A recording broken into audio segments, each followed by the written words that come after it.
Ok. Buenas tardes, estimados docentes. Mi nombre es Naomi. En esta oportunidad vamos a continuar con nuestra última sesión para la competencia e indagación mediante métodos científicos. Entonces, tocaremos temas como materiales e instrumentos pertinentes que son aplicados durante un proceso de investigación con nuestros estudiantes. Tenemos las medidas de seguridad que también debemos considerar. Asimismo, el registro de datos, la incertidumbre o fuentes de error, que haya márgenes de error, concepto de medida y conversión de unidades. También un poco hablaremos sobre los resultados, la representación, interpretación y el análisis de la tabla de gráficos, esquemas, y también de las conclusiones y alcances y limitaciones de una indagación. Bueno, tenemos la división en 9 partes, prácticamente 8 partes, en los cuales se está ya estructurado de esa forma, ¿no? Entonces, hablamos aquí en la parte A, nos concentramos para poder manejar ese tema que es materiales e instrumentos pertinentes.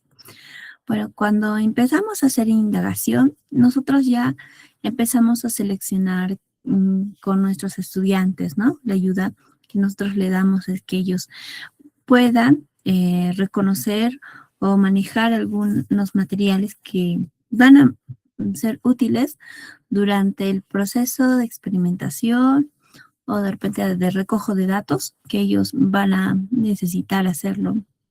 Para ello, estos materiales, entonces, les va a ayudar a tener confiabilidad de lo que hagan durante el proceso de experimentación, de indagación, para que puedan, ¿no?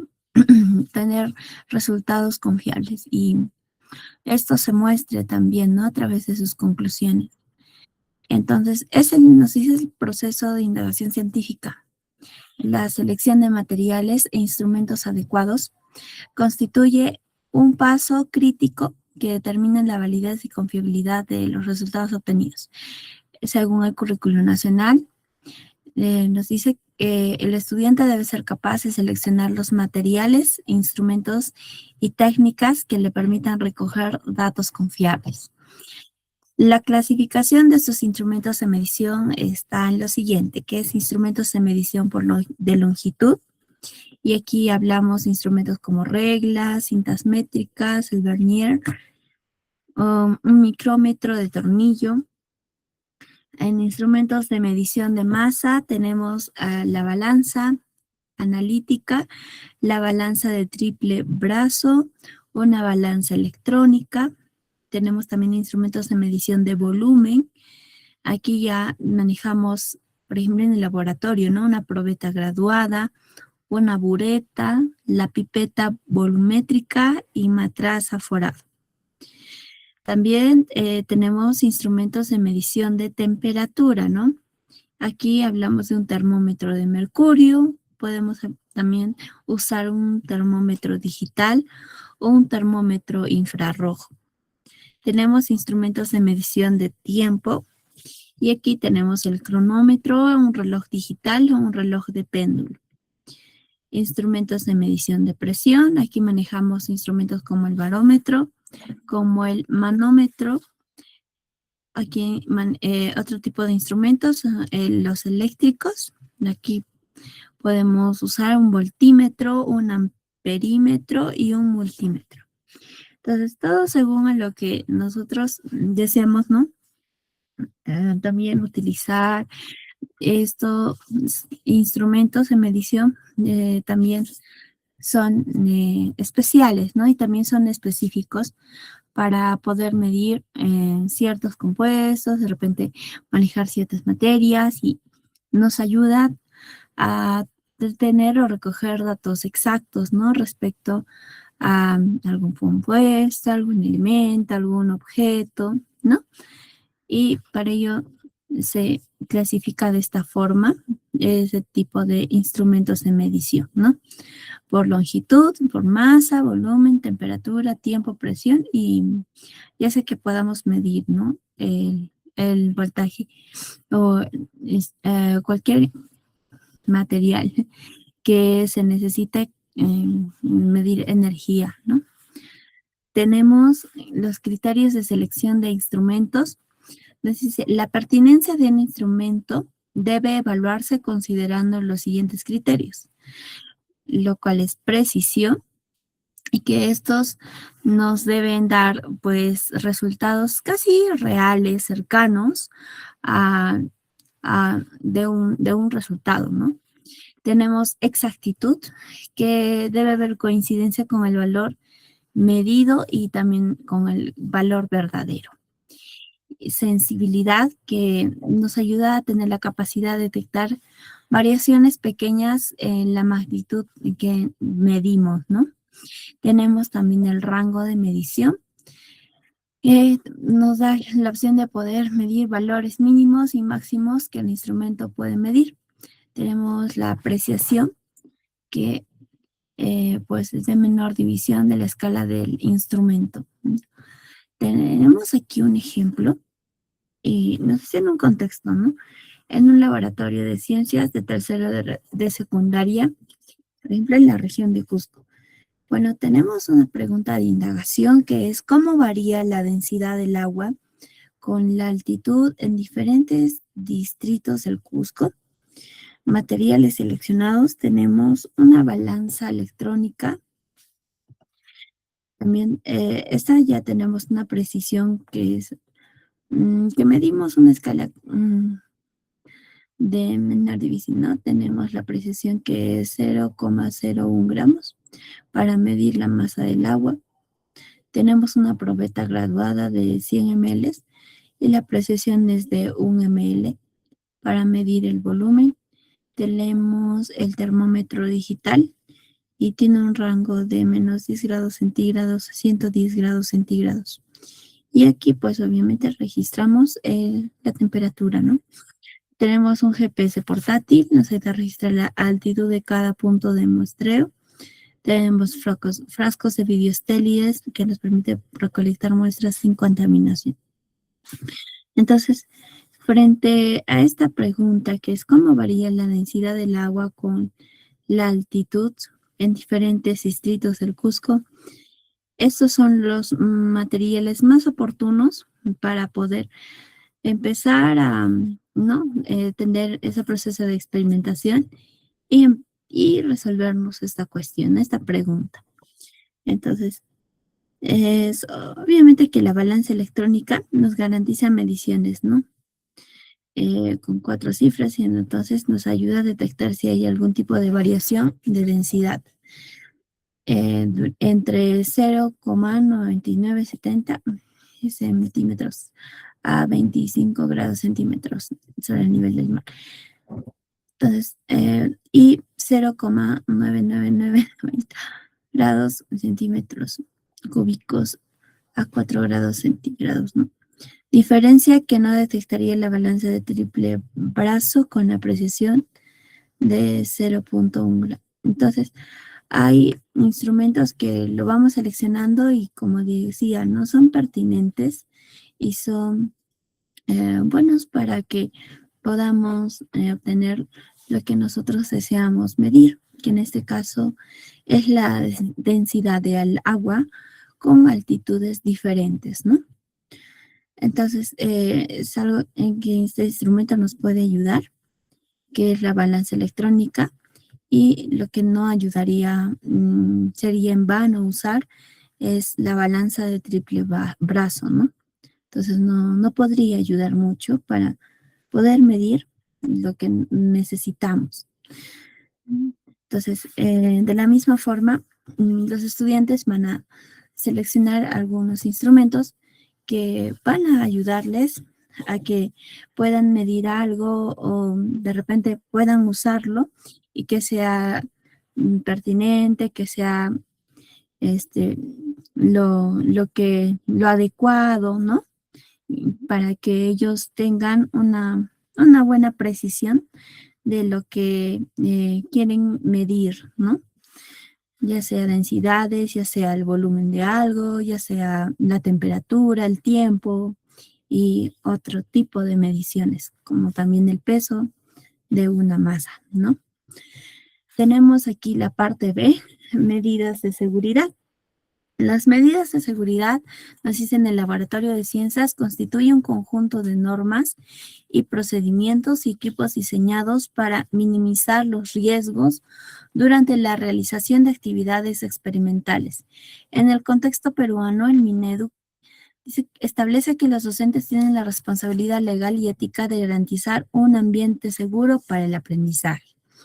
Entonces, antes no olvidemos de que es importante que nosotros como docentes, antes de ingresar al laboratorio, asumimos de que tenemos la responsabilidad completa de todo lo que ocurra dentro de allí y también la responsabilidad de los estudiantes, ¿cierto? Porque nosotros estamos también trabajando con vidas y por ello necesitamos al inicio poner normas, ¿no? Que ayude a que el trabajo dentro del laboratorio pueda evitar algún tipo de accidentes o cuidar, ¿no? Y salvaguardar también la vida de ustedes que son docentes. Bueno, en caso de que tú omitas las medidas de seguridad, según la ley, ¿no? Hay una penalidad para el docente, también para la administración de la institución, entonces no conviene que nosotros obviemos esta parte. Por eso es muy importante que podamos tener esos equipos de protección que ya también nosotros consideramos que es importante usarlo dentro del laboratorio, ¿verdad? Por ejemplo, las gafas de seguridad o lentes protectores que protegen los ojos de salpicaduras de sustancias químicas, ¿no? Tenemos el guardapolo o bata de laboratorio que nos ayuda a proteger la ropa y la piel de derrames. Tenemos los guantes de nitrilo o de látex que nos ayuda a proteger las manos de sustancias corrosivas o irritantes. Tenemos mascarilla o respirador que previene la inhalación de vapores tóxicos o partículas. También es importante que podamos entrar al laboratorio con los zapatos cerrados, ¿no? No zapatos abiertos o descubiertos, ¿no? Donde la piel pueda estar también expuesta a que, pues, de repente, ¿no? Pueda caer algún tipo de sustancia química o algo que pueda irritar la piel, ¿no? Entonces, es importante también, ¿no? Que nuestros zapatos sean cerrados. Y lo mejor sería que los estudiantes entren con buzo, pero con todo lo que se menciona aquí, ¿no? Con todos esos equipos de protección. También decía que es importante realizar las normas que ayuda a, a que haya un mejor trabajo, ¿no? Nos ayuda a evitar accidentes que puedan ocurrir dentro de un laboratorio. Por eso es importante conocer, que cómo podemos hacer las normas, ¿no? Con los estudiantes desde que ingresan hasta cuando salen, ¿no? Dejar limpio su lugar de trabajo, ¿no? Desde la, la forma en la que uno pueda seguir los pasos de una guía de laboratorio. Entonces, ah, así, ¿no? Acorde también hacerlo juntamente con ellos para que se sientan comprometidos en que las normas que ellos también han expuesto sean cumplidas también por ellos mismos, ¿no? Entonces, tenemos acá las normas generales de seguridad que un docente debe saber, como conocer la ubicación del botiquín de primeros auxilios, ¿no? El extintor y salida de emergencia antes de iniciar el experimento. Bueno, pasó en un colegio, aquí, un colegio particular, en donde había un grupo de estudiantes que empezaron a realizar, ¿no? Sus prácticas de laboratorio juntamente con el docente y también un auxiliar. Entonces, los estudiantes no siguieron los pasos de la guía de laboratorio, ellos se guiaron por la curiosidad y pues ocasionaron un accidente. Tanto fue el accidente o el impacto que los vidrios se rompieron, ¿no?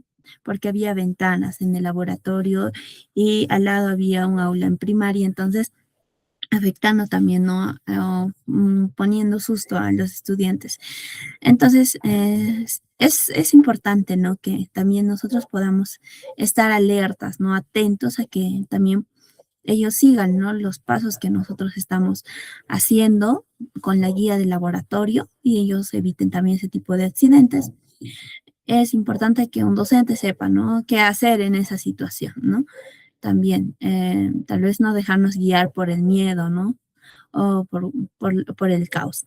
Entonces, lo segundo es leer el etiquetado de sustancias químicas, como los pictogramas de GHS y SGA. Nunca pipetear con la boca, siempre debemos usar la propipeta o la pera de succión. También debemos manejar material de vidrio con precaución y desechar los fragmentos rotos en contenedores específicos. No consumir alimentos ni bebidas dentro del laboratorio, ¿sí? Y lo importante es lavarnos las manos antes de salir, al salir del laboratorio. Y también después, ¿no? Ya cuando estamos saliendo. Entonces, consideremos estas normas que también nos puede ayudar a nosotros como docentes y asimismo también nuestra evaluación, ¿no? Nos puede venir de repente normas generales de seguridad para poder trabajar en un laboratorio. Tenemos la parte B, que son medidas de seguridad. Ahora vamos por el punto de manejo seguro de sustancias.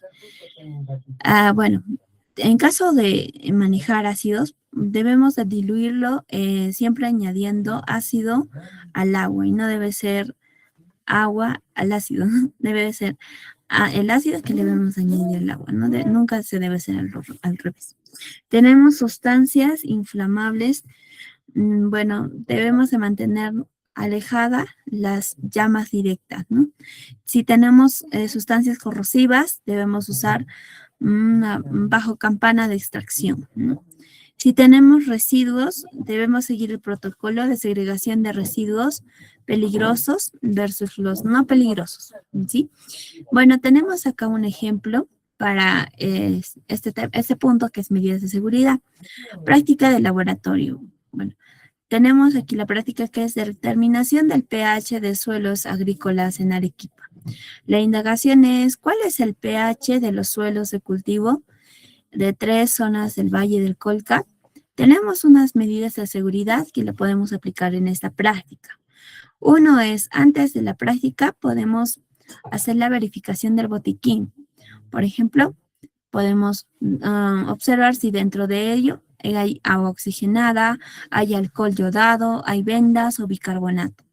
Es importante usar obligatoriamente los lentes protectores, guantes de nitrilo y, ¿no? ¿Qué más? La verificación de la campana de extracción, si se usan soluciones buffer con amoníaco, ¿no? Podemos también usar la campana de extracción. Y durante la práctica, ¿qué debemos hacer? No agitar vigorosamente los frascos con sustancias ácidas, ¿no? Se debe hacer con otro tipo de movimientos mucho más sensibles, más simples, ¿no? No hacerlo también bruscamente. Limpiar derrames inmediatos con bicarbonato de sodio. Mantener el área de trabajo ordenada y libre de materiales innecesarios. Después, es importante neutralizar los residuos ácidos antes de verter al desagüe. O podemos hacer una disolución especial o simplemente mezclarlo con agua y luego verter, ¿no? Al desagüe. Lavado de manos con agua, jabón por lo menos 20 segundos y registrar incidentes en el cuaderno de seguridad del laboratorio, ¿no? Muy bien, ahora vamos a la parte C. Tenemos el registro de datos. El registro de datos es la actividad sistemática, o sea que es algo organizado, mediante lo cual el investigador va documentando observaciones, mediciones y evidencias durante el proceso de indagación. Un registro adecuado garantiza la reproducibilidad y la transparencia y la validez científica de la investigación. Tenemos aquí las siguientes características que debe tener un buen registro de datos. La principal es la fidelidad. Al registrar exactamente lo hablado, entonces sin interpretaciones previas, ¿no? O sea, debemos ser fieles a lo que es y lo que el estudiante recaba, el tipo de información, ya sea mediante medidas que haya realizado de masa, peso, temperatura, o de repente te han conseguido, ¿no? Información, ya sea por otros instrumentos que no hayan sido los necesariamente de medición. Entonces se registra exactamente lo que éste recoge, ¿no? No se puede aumentar, añadir algo o quitar algo, sino exactamente lo que ha recogido información, esa información debe de tener, ¿no? En su registro. Tenemos la sistematicidad, que es utilizar un formato establecido con anterioridad. De repente hay instrumentos que pueden registrarse, ¿no? Mediante cuadros, tabulación. Pero si ya lo ha manejado, entonces, qué mejor, ¿no?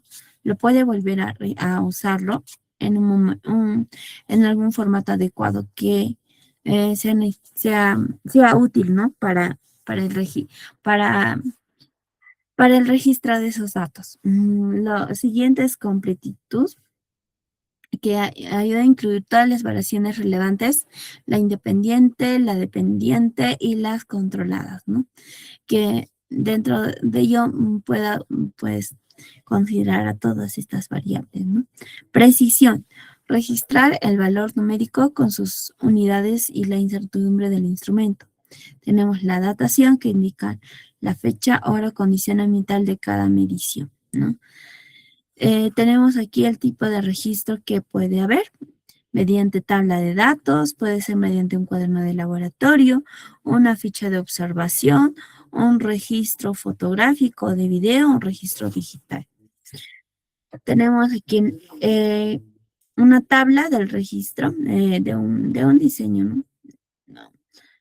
A ver, el ejemplo 3 nos dice el tabla de registro, experimento de caída libre. En cuarto de secundaria en Trujillo, ya, se inicia en una institución con esta pregunta de investigación. Y dicen, ¿cómo varía el tiempo de caída de objetos con la altura de caída? Bueno, tenemos aquí nuestras siguientes variables, que es independiente, ¿no? Altura de caída. Y está representado por la H, ¿no? Que representa altura. Tenemos variable dependiente, tiempo de caída, y se representa por la letra T, o una S también, ¿no? Que puede indicar que estamos midiendo los segundos, el tiempo. Tenemos variables controladas. Tenemos aquí la masa del objeto, ¿no? La forma del objeto, la ausencia del instrumento. Tenemos un cronómetro digital, la precisión, ¿no? La regla metálica. Entonces acá tenemos, por ejemplo, la altura. Ya hemos medido en diferentes alturas. Y mediante la medición de diferentes alturas, acá tenemos, ya hemos lanzado, digamos, un objeto. En el tiempo 1 se registró esta altura, ¿no? En el tiempo 2 se registró esta altura. En el tiempo 3 se registró esta altura, y ya está. Y el promedio, ¿no? El promedio en el cual se ha visto, ¿no? De que puede acercarse a, a un margen de error, ¿no? El cual es importante hacerlo también de diferentes alturas, porque de esa forma puede haber una mejor precisión del dato que queremos manejar, ¿no? Es la parte D. Ahora vamos por incertidumbre y fuentes de error. Nos dice que en toda la medición experimental existe una diferencia entre el valor medido y el valor real. Estas diferencias se denomina error de medición. La incertidumbre es una estimación cuantitativa del intervalo dentro del cual se espera encontrar el valor verdadero con un determinado nivel de confianza. Por ejemplo, si tú mides una silla o una mesa ya, la primera vez que tú mediste, digamos que ha sido 120 metros, coma 2. Ya. Y digamos, otra vez voy a medir, a ver, para estar seguro, ¿no? Y has medido y te daba como que la medición ya no a 120, sino ya a 122.5. Entonces dicho, ¿qué está pasando, no? De repente yo estoy midiendo mal. Y otra vez vas a medir, ¿no? Tu mesa. Y vas a poner otra medida y ya no va a ser 122.5, sino va a ser 123 ya, ¿no? 123.1. Entonces vas a varias. Mientras más midiendo, vas a sentir de repente, no, más todavía está aumentándose las medidas, ¿no? O de repente menos está midiendo mi mesa, de repente yo estoy midiendo mal, ¿no? O mi mesa de repente está chueca, quién sabe. Pero al tener ese margen de error, la forma en cual se saca es midiendo el valor mayor menos el valor menor sobre 2 y nos sale ¿cómo decir? El error, ¿no? O el margen que podemos considerar para que de alguna forma tengamos cercanía al valor real. Y por eso es bueno tener ese margen de error para que haya mayor confiabilidad del dato que buscamos obtener. Por eso tenemos acá los tipos de errores que hay, ¿no? Por ejemplo, los errores sistemáticos. Son reproducibles y afectan todas las mediciones de la misma manera. Su origen es identificable y una vez detectado puede corregirse. El error de calibración, ¿no? Por ejemplo, un instrumento mal calibrado, como por ejemplo el termómetro, que marca 2 grados centígrados más que una temperatura real. Por ejemplo, el error de paralaje, ¿no? Leer una escala desde un ángulo distinto a la perpendicular. O un error de cero. El instrumento no indica cuando debería, ¿no?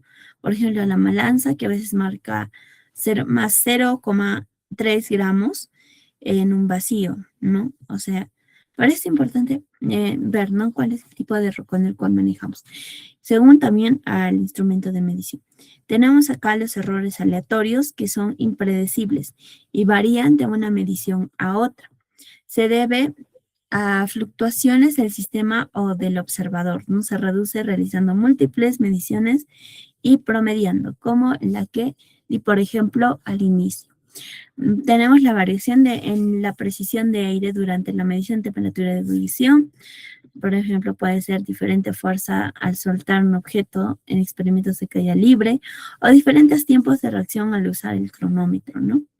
Pero por ello es que también es importante manejar las variables controladas porque de alguna forma puede afectar también, ¿no? En la medición o los datos que deseamos recoger. Entonces, por eso es importante manejar nuestro margen de error. Parte B. Tenemos la incertidumbre y fuentes de error. Tenemos el cálculo de la incertidumbre.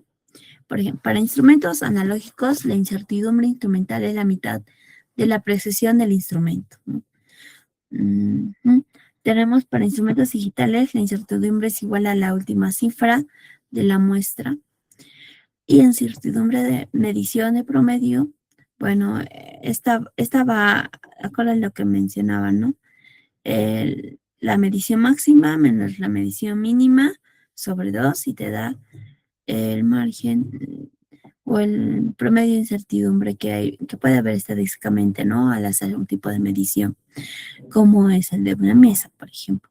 Se elige el mayor valor entre la incertidumbre instrumental y la estadística. Bueno, tenemos aquí algunos ejemplos. En ejemplo 4 tenemos el cálculo de incertidumbre, ¿no? Medición de la longitud de una hoja de plantas de papa pum. La indagación es variación del tamaño foliar de Solanum taberosum en distintas comunidades, ¿no? Ese es el nombre científico. Tenemos el instrumento, regla plástica graduada en milímetros y la precisión es de 1 milímetro, ¿no? Cada 1 milímetro, ¿no? Está separado de las rayitas al poder medir 1 centímetro, ¿no?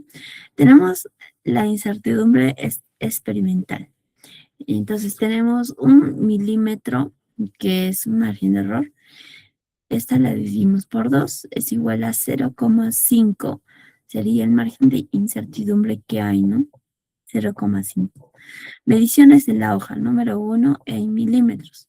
Está 87, primero hemos medido 87 milímetros, luego 88, luego hemos medido 87, luego hemos medido 89, de repente último te has dejado por vencer, ¿no? Casi te vencen, ¿no? Y has medido 88. Entonces has dicho, ¿qué medición está mal, no? Entonces, ¿qué hacemos? Valor máximo 89 milímetros menos el valor mínimo, ¿no? Que es 87 milímetros. Entonces sacamos ahí, podemos sacar también el promedio de todas las mediciones que hay entre 5, así, y igual 87,8 milímetros. Entonces tenemos la incertidumbre estadística, ¿no? Que es 89 menos 87, que es 2, es decir, la mayor medición menos la menor división.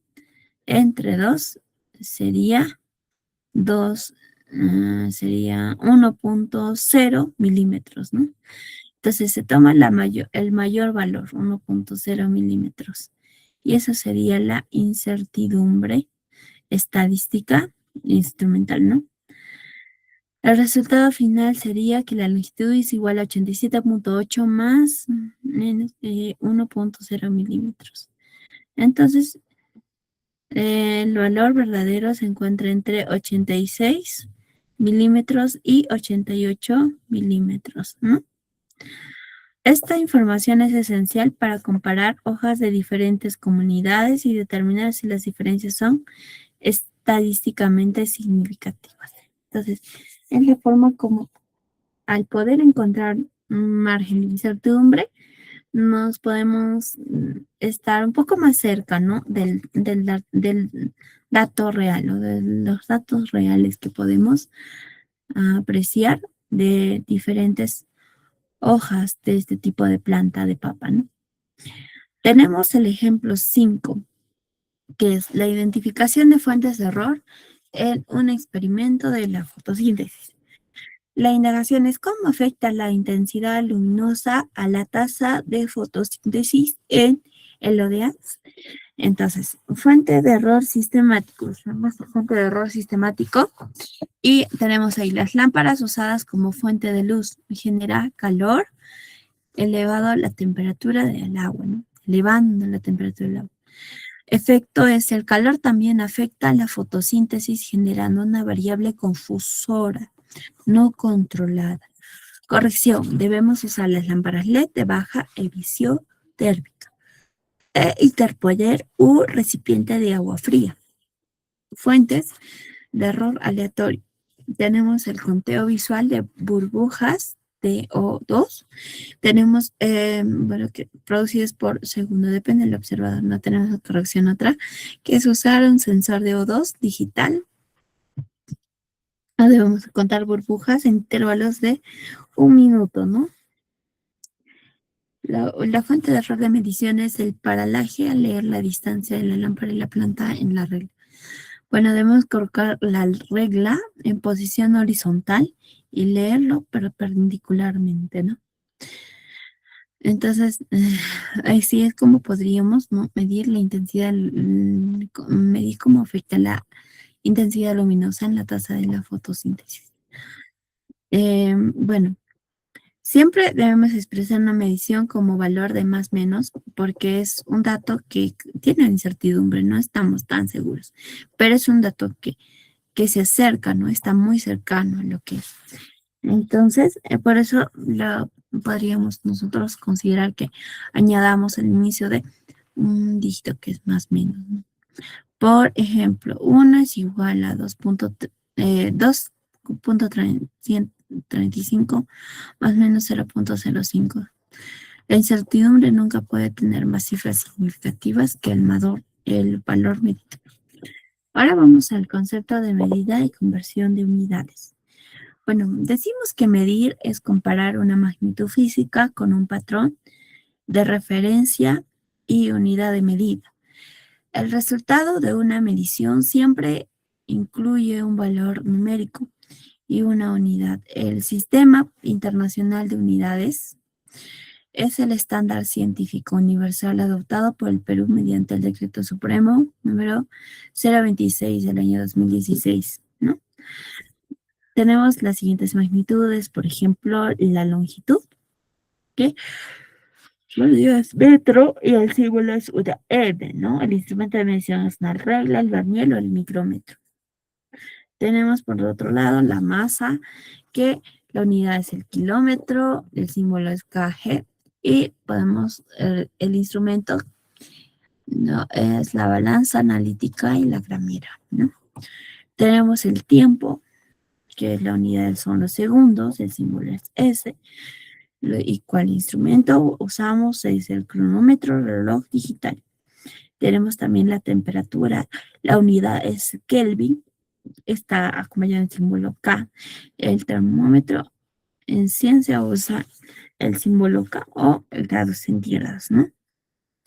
Tenemos también la densidad de la corriente, que es el amperio, que está representada por la letra A, y el instrumento de medición, que cual podemos medir el amperio, es el amperímetro igual multímetro. Cantidad de sustancias, tenemos acá la unidad que es el mol, el símbolo es mol también, y cálculo es estequiométrico, ¿no? Tenemos la intensidad luminosa, que la unidad es la candela, y su símbolo es CD, que el instrumento para poder medir la intensidad luminosa es el luxómetro. Tenemos aquí también los prefijos, ¿no? Del Sistema Internacional de Medición.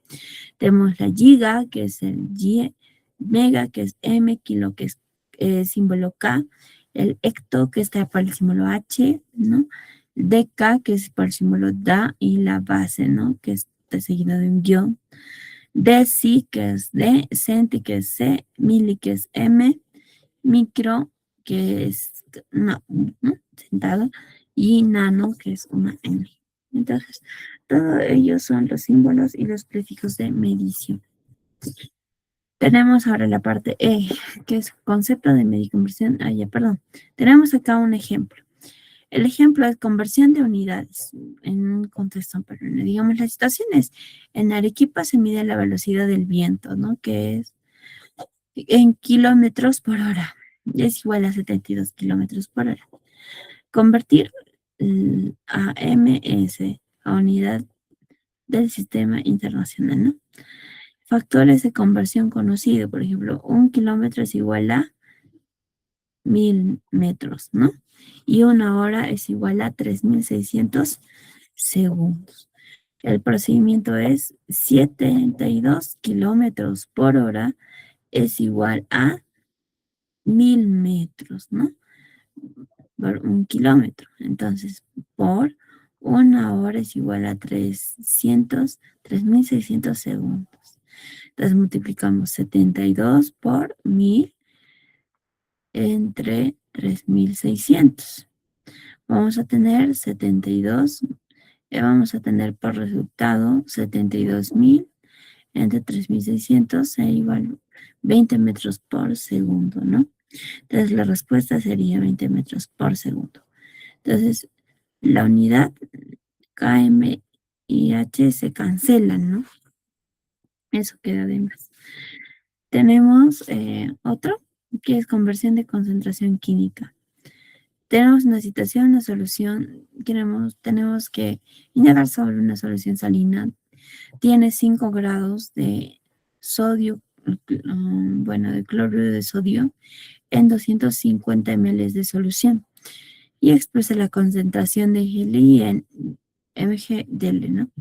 Pasa uno a calcular la concentración y C va a equivaler a 5 gramos sobre 250 ml. Y este va a ser igual a 0,02 gml. Paso 2, convertimos a GL, ¿no? gml por 1000 milímetros sobre 1 litro va a ser igual a 20 grados, ¿no? 20 grados. Convertir de mg a dl, ¿no? Tenemos 20 giles a 1000 miligramos. sobre 1 gramo por 1 litro sobre 10 decilitros igual a 200 megadecilitros. Aplicación real.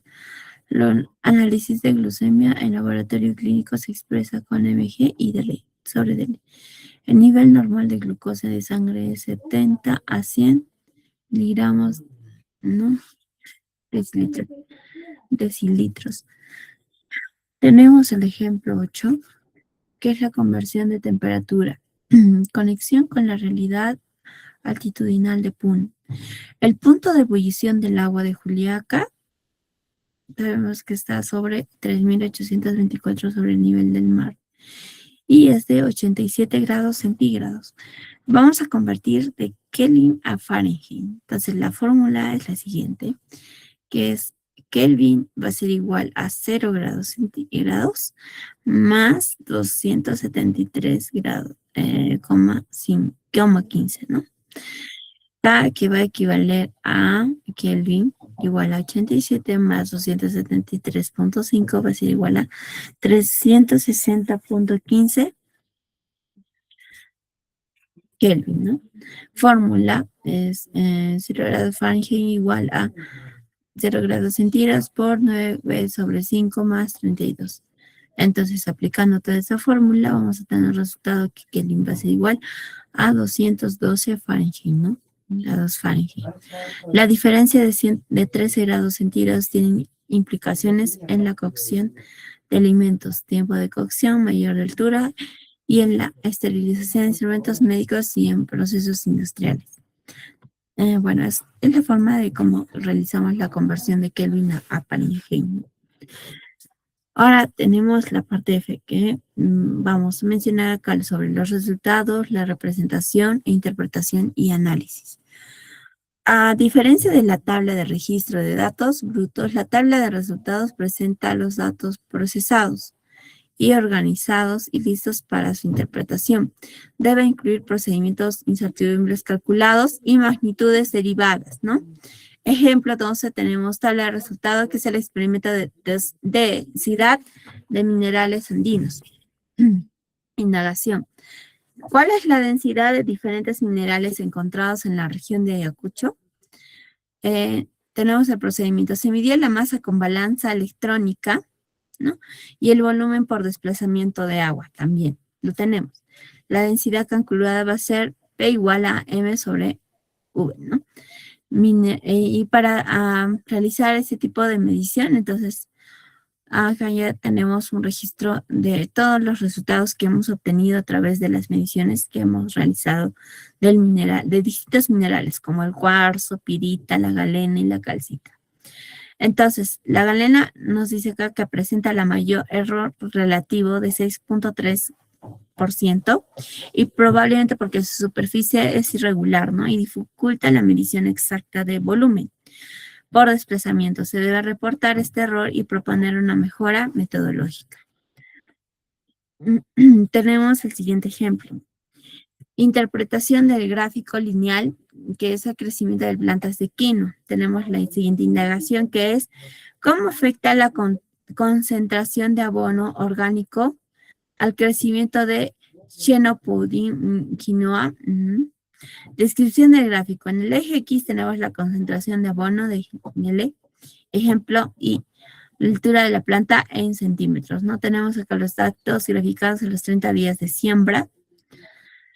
Y según a ello realizamos la interpretación del gráfico, ¿no? Y vemos si este tiene el tipo de relación positiva entre la concentración de abono y crecimiento, ¿no? También a partir de 15 grados, bueno, el crecimiento empieza a disminuir, sugiriendo toxicidad por exceso de nutrientes o fitotoxicidad. 3. La forma de la curva es cuadrática no lineal, lo que indica que la relación no es de proporcionalidad directa. La concentración óptima está entre 13 a 16, según la tendencia de la curva. Conclusión. El abono orgánico mejora el crecimiento de la quinoa hasta un umbral, más allá del cual el efecto se revierte. Este hallazgo es relevante para la agricultura sostenible en el altiplano peruano. Para tener una buena conclusión, es importante considerar las siguientes características, que es responder explícitamente a la pregunta de indagación que se formula inicialmente, ¿no? Después, se debe considerar que se basa en los datos y evidencias, no en opiniones o suposiciones, que evalúa si los datos confirman o refutan, modifican la hipótesis propuesta, reconoce las limitaciones del experimento que podrían afectar la conclusión y sugiere posibles explicaciones alternativas o investigaciones futuras. Utiliza un lenguaje preciso con términos científicos apropiados. Errores comunes que hay todavía por mejorar, porque a veces tenemos falencias al poder redactar una conclusión. Lo que se considera para hacer una buena conclusión es repetir los resultados sin interpretarlos. Los datos muestran que la temperatura subió, entonces esto solo es una descripción, no una conclusión.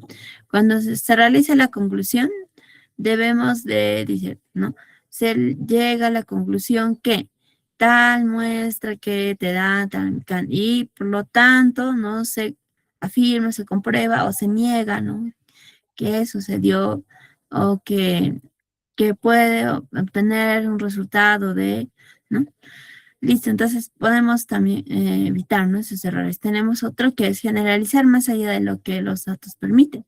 El agua siempre hierve a 87 grados centígrados.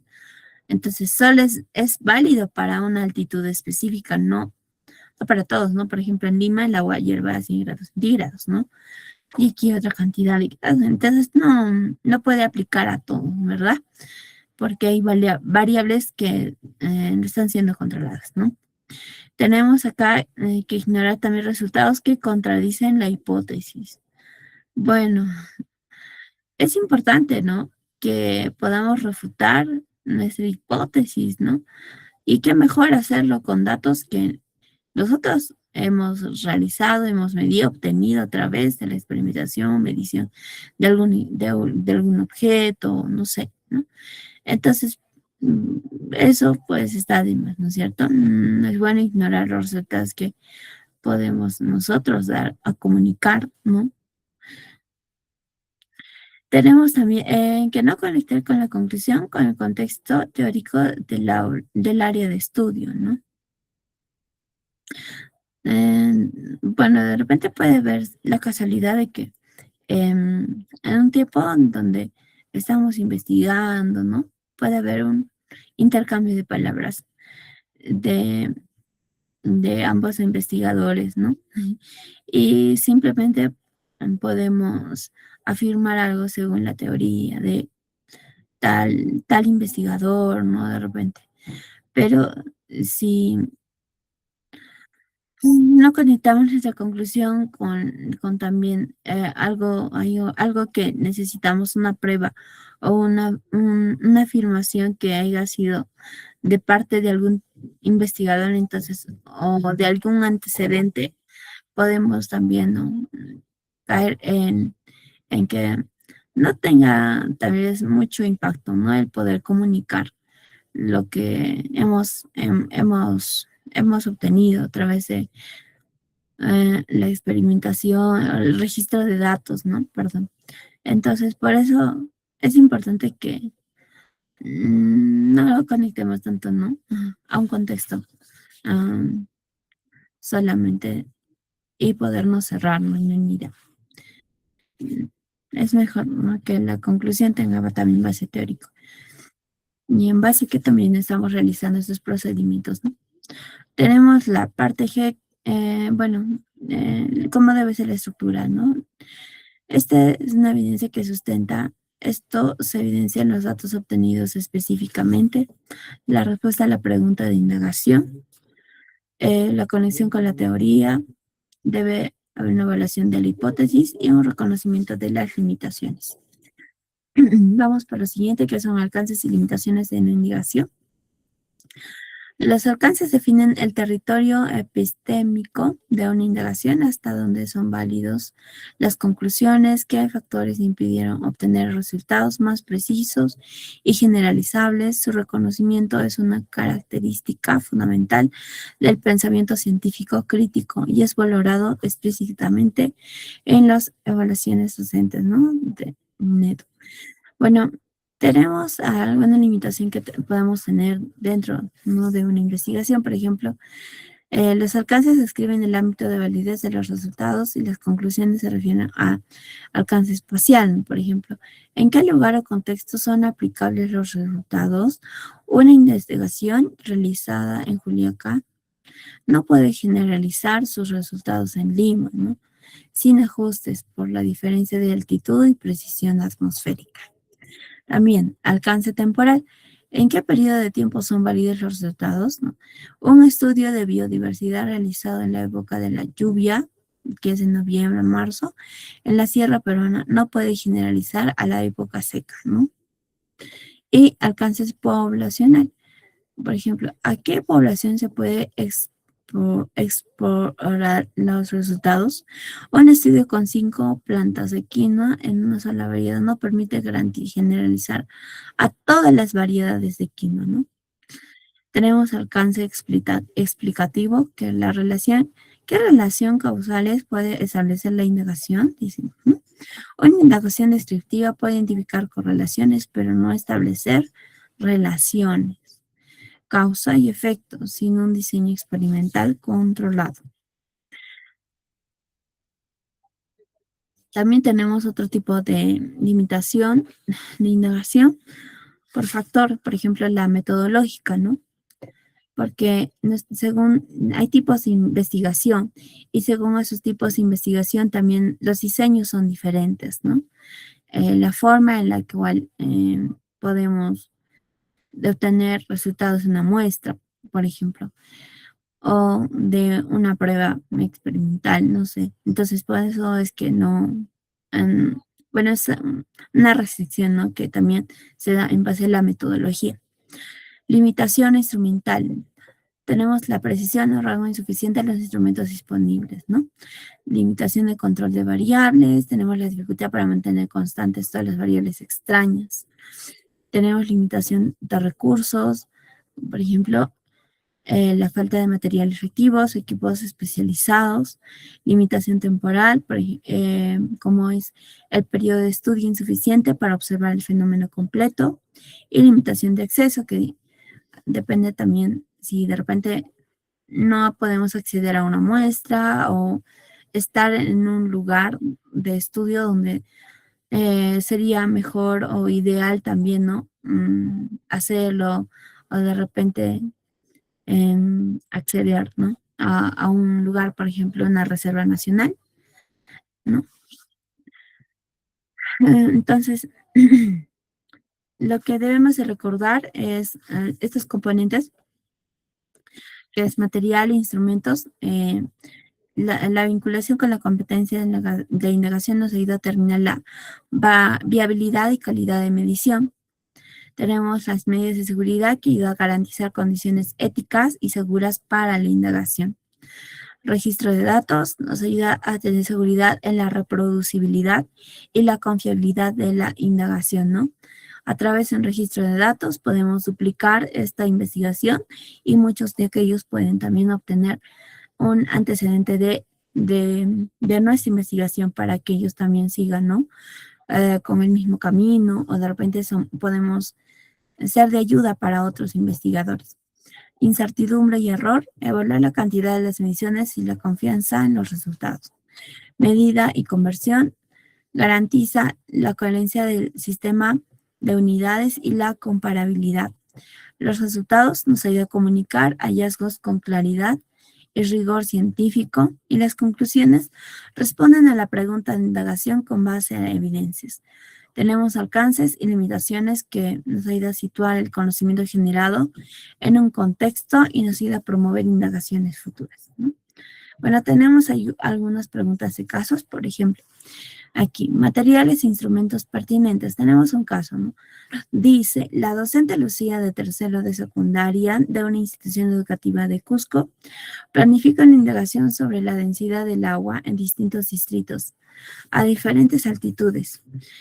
Para medir la masa dispone de una balanza de triple brazo con apreciación de 0,1 gramo, una balanza electrónica con precisión de 0,01 gramo y una balanza de cocina digital con precisión de 1 gramo. La diferencia de densidad esperada entre puntos es de aproximadamente 0,002 grados centímetros cúbicos, ¿no?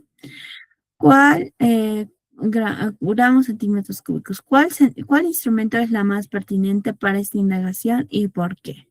Bueno, tenemos acá por respuesta correcta que sería la balanza electrónica, porque su precisión permite detectar diferencias de densidad, ¿no? Además, que a través de poder ver la diferencia de volúmenes que puede haber